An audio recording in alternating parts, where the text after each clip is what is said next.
bien dans son job pour parler d'un métier. Alors, ceux qui ont des animaux de compagnie, ou même vous qui êtes agriculteur, eh bien c'est le métier incontournable, les vétérinaires. Un métier où il est difficile aujourd'hui de recruter, et un métier où il faut redonner envie, eh bien, peut-être à vous, jeune génération, de vous engager dans la profession. On en parle avec Aymeric Le Marinier. Bonjour Aymeric. Bonjour. Ravi de vous accueillir. Vous étiez venu il y a un an pour nous parler des difficultés de recrutement, mais là on va affiner un tout petit peu. Vous êtes le président du syndicat des groupes d'établissements vétérinaires, le Syngève. Le Syngève. Ça marche. D'abord, un mot très fort que j'ai découvert en préparant cette émission, le rapport Didier Truchot de 2022 qui pointe du doigt des risques forts de suicide chez les vétérinaires. Qu'est-ce qui se passe? Qu'est-ce qui fait qu'un vétérinaire se retrouve dans une situation un peu comme le monde agricole, à avoir des tentations de suicide? Alors, c'est vrai, le rapport Truchot a été un peu un choc, mais il a mis en lumière une réalité. Les vétérinaires sont plus prédisposés au suicide que la moyenne de la population française, beaucoup plus, et beaucoup de vétérinaires, quasiment 25%, ont des idéations suicidaires au cours de leur carrière. C'est impressionnant, hein.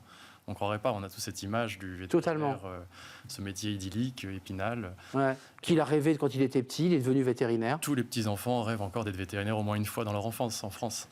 Mais c'est quoi? C'est l'isolement? C'est la pression? Alors, c'est pas forcément l'isolement, puisque aujourd'hui les équipes tendent à grossir. Hein, c'est ce dont on parlait la dernière fois.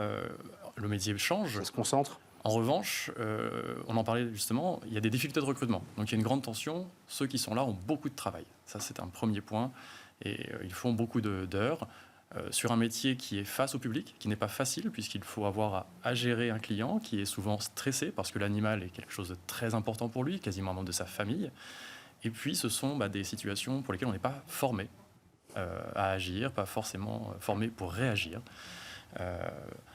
Mais là, vous nous éclairez sur finalement un mot que vivent les chauffeurs de bus, que vivent tous ceux qui ont des relations avec le public, c'est-à-dire de plus en plus de tensions, pour ne pas dire de violence, qui fait que le vétérinaire était venu soigner avec son cœur et il se retrouve à gérer des situations de conflit, parce que c'est aussi de ça dont on parle. Oui, je pense que le changement se fait vraiment du statut de l'animal qui, du coup, met un supplément de pression sur le vétérinaire qui, lui, n'est pas formé pour réagir dans ces situations. Et ça met une situation de stress. Mal-être au sein de la profession, et ça c'est un sujet que vous adressez, parce que j'imagine que c'est une vraie réflexion que vous menez au sein du Syngève, là j'ai bien dit Syngève. Et puis il y a aussi un autre volet qui est le pendant, ce sont les départs prématurés. C'est-à-dire des gens qui disent je ne vais pas aller au bout de cette carrière dont j'avais rêvé, je vais passer à autre chose. Ça aussi, c'est un signal d'un malaise.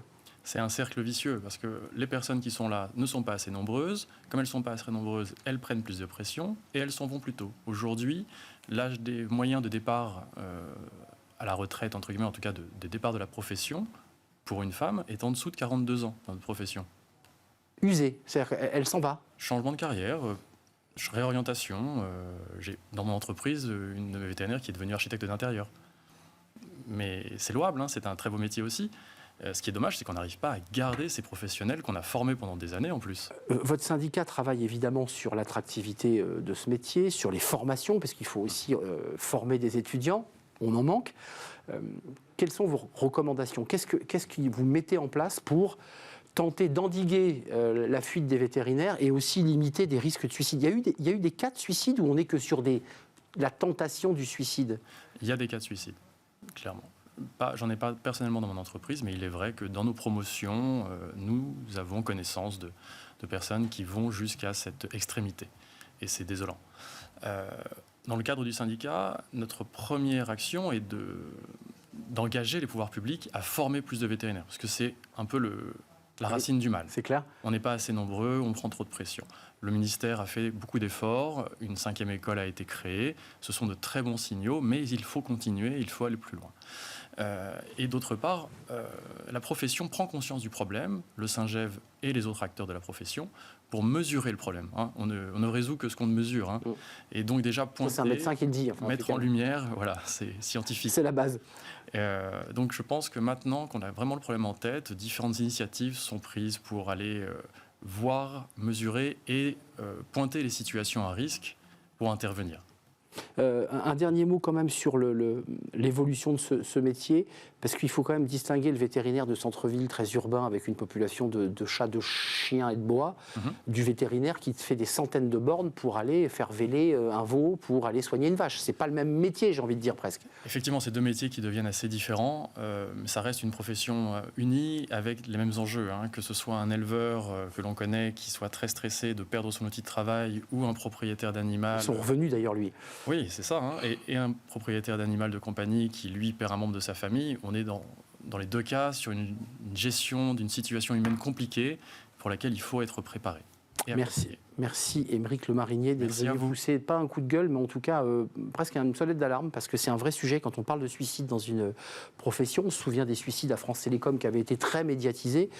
Tout ça passe un tout petit peu sous les écrans radars, la situation des vétérinaires. C'est vrai que notre profession a un gros capital sympathie et tendance à masquer les réalités qui sont parfois un peu plus...